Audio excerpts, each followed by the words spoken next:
Assalamualaikum warahmatullahi wabarakatuh.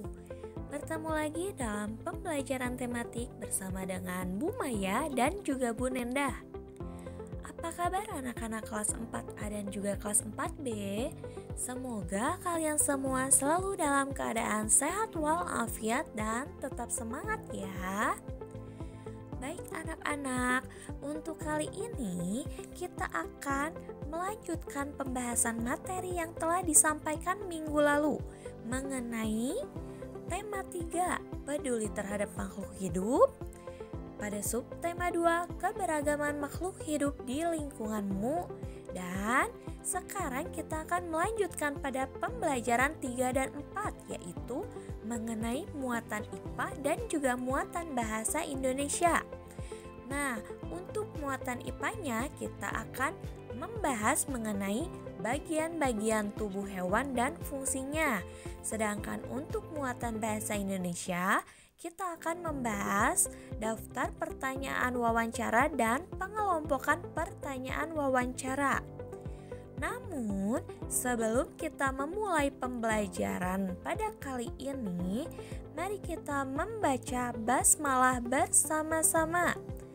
Bismillahirrahmanirrahim. Semoga pembelajaran kita pada kali ini dapat berjalan dengan lancar dari awal hingga akhir. Amin ya rabbal alamin. Nah anak-anak, untuk pertama-tama Ibu akan menjelaskan pembelajaran 3 pada muatan IPA terlebih dahulu, yaitu mengenai bagian-bagian tubuh hewan dan fungsinya. Nah, di sini Ibu akan memberikan beberapa contoh mengenai tubuh hewan dan juga fungsinya. Contoh yang pertama yaitu pada hewan ikan. Nah, di sini Ibu akan menyebutkan apa saja sih bagian-bagian tubuh hewan ikan ini dan apa fungsi dalam setiap bagian tubuhnya tersebut. Baiklah, Ibu akan menjelaskannya dan silakan kalian simak dan pahami dengan baik ya. Untuk yang pertama, di sini ada bagian tubuh hewan yaitu badan. Badan hewan ini ramping. Fungsinya untuk memudahkan ikan bergerak di dalam air. Jadi, ikan dapat berenang atau bergerak dengan lancar dengan menggunakan badan yang ramping ini. Lalu yang kedua ada sisik ikan. Jadi, dalam bagian tubuh hewan ikan ini memiliki sisik yang berfungsi sebagai pelindung tubuh. Lalu yang ketiga, hewan ikan ini memiliki ekor. Ekor ini berfungsi untuk membantu pergerakan di air. Selanjutnya ada mata. Mata ini berfungsi untuk melihat lingkungan sekitar. Lalu ada juga insang. Insang ini berfungsi untuk bernafas. Jadi kalau misalkan ikan tidak memiliki insang, berarti ikan tidak akan bisa bernafas atau tidak akan bisa hidup. Jadi alat untuk bernafas pada ikan ini adalah insang. Selanjutnya ada sirip. Sirip ini berfungsi untuk berenang. Jadi selain ikan ini dapat bergerak atau berenang dengan lancar menggunakan badannya, ikan ini juga dibantu menggunakan sirip dan juga ekor untuk pergerakan di dalam air. Nah, itu tadi penjelasan mengenai bagian tubuh yang terdapat pada hewan ikan. Selanjutnya, Ibu akan memberikan contoh bagian tubuh yang terdapat pada hewan berikutnya, yaitu pada hewan kucing. Kalian pasti sudah tidak asing lagi dengan hewan kucing ini, karena biasanya hewan kucing banyak disukai dan banyak dipelihara. Untuk hewan kucing ini, Ibu akan menjelaskan bagian tubuhnya satu persatu beserta fungsinya. Yang pertama, ada telinga. Telinga ini berfungsi untuk mendengar. Lalu selanjutnya ada mata, berfungsi untuk melihat.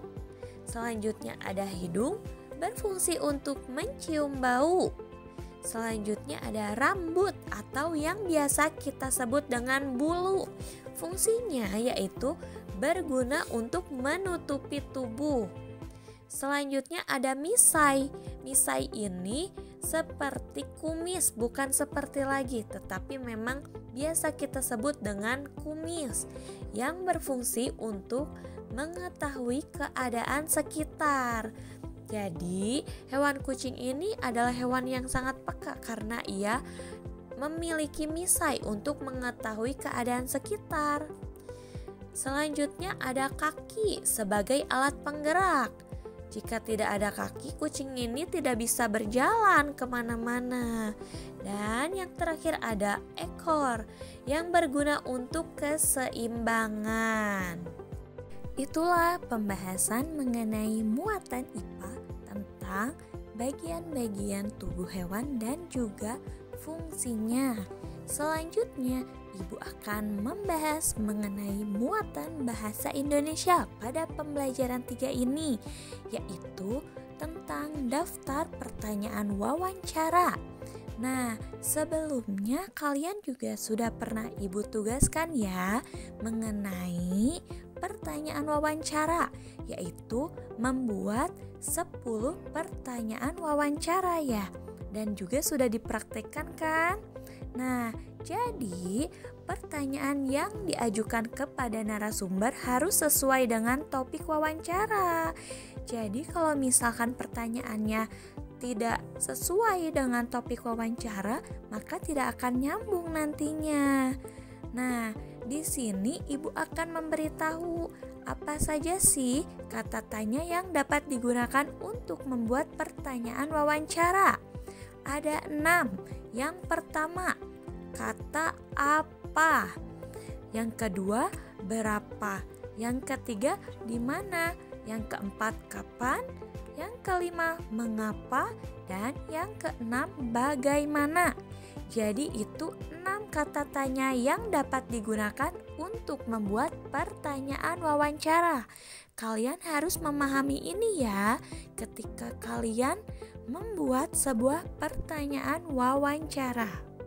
Nah, jadi saat wawancara sebaiknya jangan mengajukan lebih dari 1 pertanyaan secara langsung. Jadi, jika kita akan mengajukan pertanyaan kepada narasumber, maka pertanyaan tersebut harus dilakukan secara bergantian, tidak sekaligus ditanyakan, tetapi harus bertahap. Contoh mengajukan pertanyaan secara bergantian. Yang pertama, jika kalian bertanya, mengapa penyu-penyu itu harus dilepas di laut? Nah, nanti narasumber akan menjawab. Setelah narasumber itu menjawab pertanyaan yang pertama, lalu kita baru boleh mengajukan pertanyaan selanjutnya. Lalu, apa yang terjadi jika penyu-penyu itu tidak dilepas ke laut? Nanti setelah itu narasumber pun akan menjawab pertanyaan kalian yang selanjutnya. Jadi setiap pertanyaan yang akan ditanyakan akan terjawab dengan lancar dan mudah dipahami oleh pewawancaranya.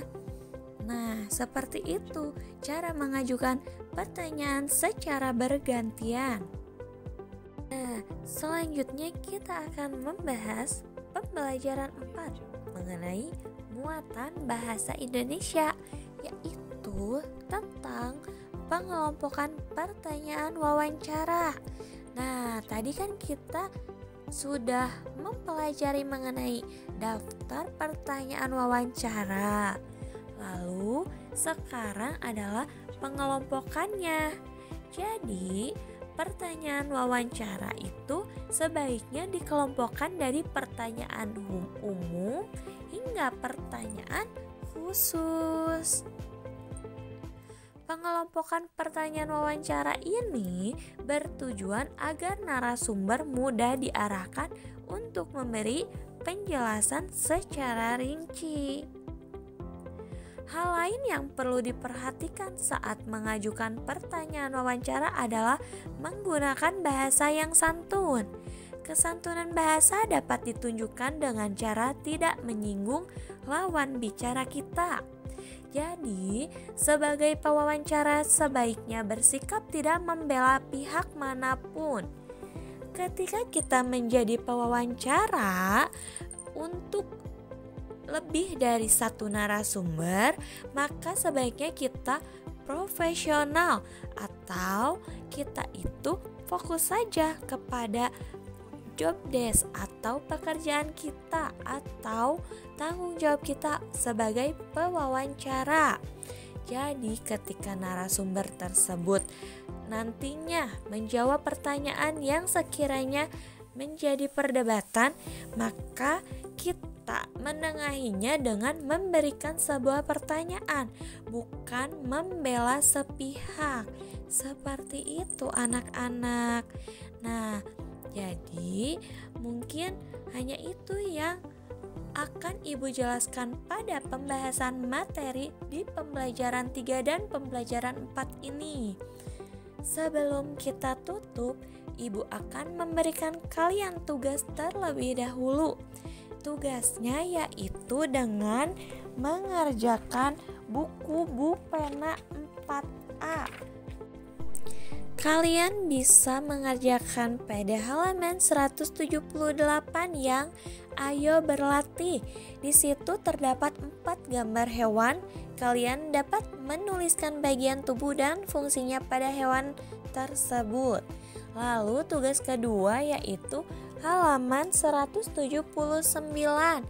Ayo Berlatih yang ada 7 soal dalam membuat pertanyaan berdasarkan jawaban yang sudah ada.